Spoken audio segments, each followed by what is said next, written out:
In that place, people can no longer be called human. Do you understand? No one could ever fully grasp what I've seen or the pain I've endured. Compared to them, Satan feels almost gentle. If Diddy gave me nightmares, then everything that happened on that island is a curse carved deep into my soul, one that keeps wearing down my sanity. Every night when darkness falls, images of those children replay over and over in my mind. I feel sympathy for them, but I'm also terrified of them. Terrified that I might end up just like them, passed around, reduced to something to be served on a plate. I've prayed countless times for a miracle. I've tried every possible way to expose what was happening, but in the end, all I received was even more humiliation. Everyone said I was crazy, but I wasn't. They were the ones who were crazy. Now, I can finally speak about these things, but I don't know how much I'm really allowed to say. Just like that Mexican model screaming in the streets, I don't want to disappear silently one night. I'm not young anymore. My strength is gone. My courage has faded. All I want now is to stay with my family and watch my baby grow up healthy and strong. What they do is they find a guy who's going to take them to an island where there's no rules. Hey, man, Jeffrey Epstein's got this place. You're on the boat headed to the island with Clinton. He had an island. Yeah. Where'd he get that island? No one knows. I don't even know how you buy an island. You don't. The fucking intelligence agencies give you money. They give you an island. They set it up. Yeah. Someone from some agency, whether it's Mossad or CIA or whoever the fuck it was, they had a concerted effort, most likely, to try to bring these creepers, bring them over there, tempt them with pussy. Them. And he knew how to do it. In 2026, people started going back through years of Justin Bieber's public interviews and asking a question they hadn't asked before. Was he trying to tell us something? Not through hidden codes or secret symbols. Through his own words. Words that most people scrolled past at the time. That entertainment media framed as drama or immaturity, but that look completely different once you understand the context they came from. This is the full story of Justin Bieber, what the industry did to him, what he's carried because of it, and why his Coachella performance in 2026 was one of the most significant things anyone has put on a stage in years. Justin Bieber was discovered at 13 years old. He went from a kid filming cover songs in his bedroom in Canada to the center of the global entertainment machine in a matter of months, and he did all of this as a child, surrounded by some of the most powerful and influential adults in music and entertainment, with no real framework for navigating any of it. He has talked about this in multiple interviews over the years. In one, he said, "I was so young and innocent, and I trusted everybody. With being young and innocent in this industry, it's not necessarily the best thing because people take advantage of vulnerability. I was just in a place of trusting everyone and thinking everyone was on my side and eventually getting burned." He continued, "After a while, I started putting up walls and boundaries. For a while, I kind of shut everybody out, and then I lost my own personality and lost my charisma because I just didn't trust anyone." Those aren't vague words. That's someone describing a specific process of being harmed, withdrawing, and losing themselves response. Now, in the context of what has emerged about the entertainment industry's most powerful figures, and specifically about Sean Combs, who is now facing serious federal charges, people are revisiting those words with a completely different lens. Here's what's publicly documented about Justin Bieber and Diddy. There is a widely circulated video of Diddy speaking about spending 48 hours with a 5-year-old Justin Bieber.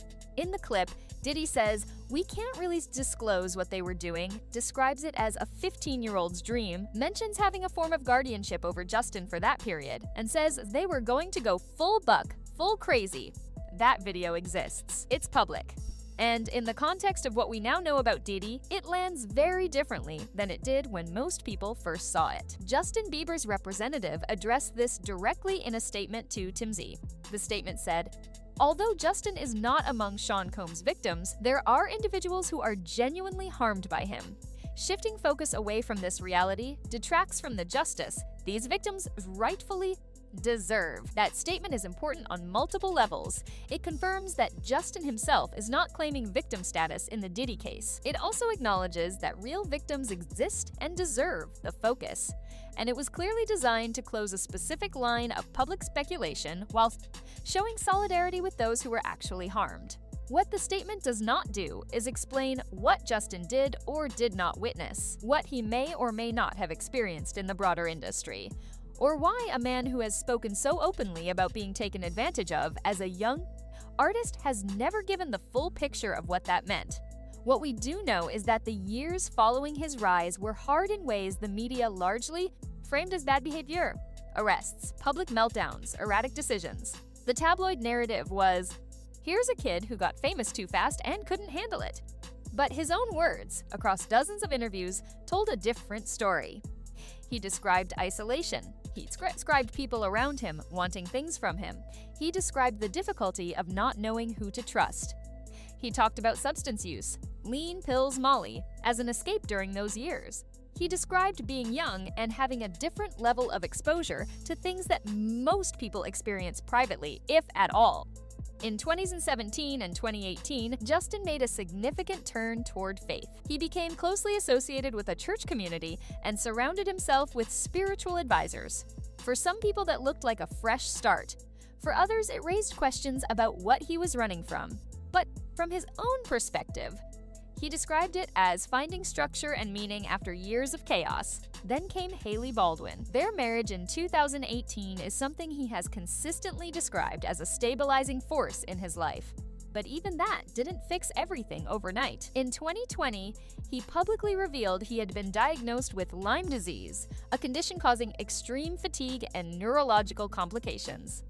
He also spoke openly about depression during this period. In 2022, he was diagnosed with Ramsay-Hunt syndrome, a condition that caused partial facial paralysis. He posted a video showing the right side of his face unable to move, explaining, "This eye is not blinking. I can't smile on this side of my face. This nostril will not move. There's full paralysis in this side of my face." For a performer whose entire career depends on stage presence and public visibility, this was devastating. He paused his world tour.